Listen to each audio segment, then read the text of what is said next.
Artora vous propose 3 minutes d'art.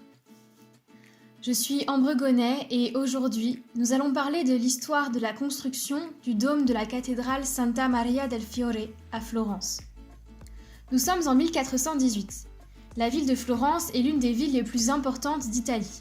Pourtant, en son centre, se dresse encore une gigantesque cathédrale inachevée.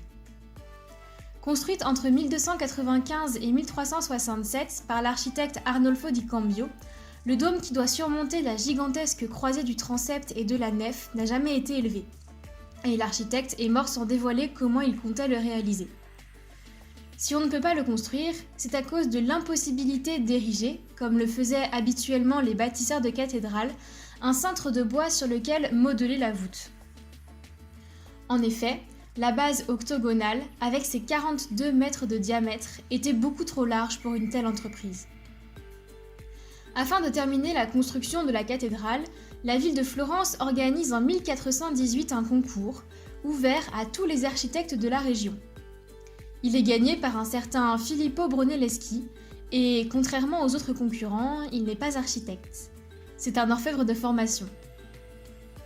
Pourtant, c'est celui qui propose le projet le plus innovant.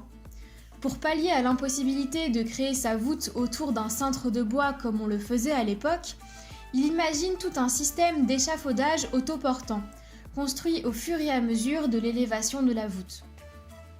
Il préconise de poser des assises de pierre les unes après les autres, en montant progressivement vers le sommet et en construisant des cercles de plus en plus petits, avec des matériaux de plus en plus légers.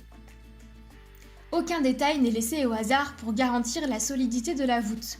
Certaines pierres utilisées pour la construction sont assemblées d'une manière particulière, en forme d'arêtes de poisson, afin de créer des nervures en spirale et permettre aux autres pierres d'avoir un point d'appui et de bloquer l'ensemble de la construction.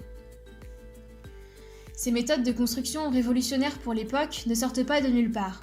Elles sont inspirées par l'Antiquité classique.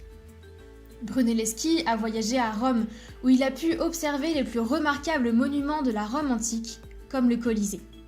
Mais c'est surtout du Panthéon et de sa gigantesque voûte circulaire de 43 mètres de diamètre, la plus grande du monde à l'époque, qu'il va s'inspirer. Le dôme de Brunelleschi est ainsi le fruit d'une véritable recherche scientifique et surtout une incroyable performance d'ingénieur qui donne ses lettres de noblesse au métier d'architecte. De simples bâtisseurs reproduisant les modèles constructifs de leur époque au Moyen-Âge, les architectes deviennent, grâce à Brunelleschi, de véritables ingénieurs.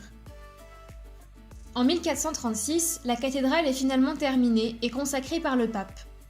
L'exploit de la construction du dôme de Brunelleschi annonce l'extraordinaire révolution technique, scientifique et artistique de la Renaissance italienne. À demain!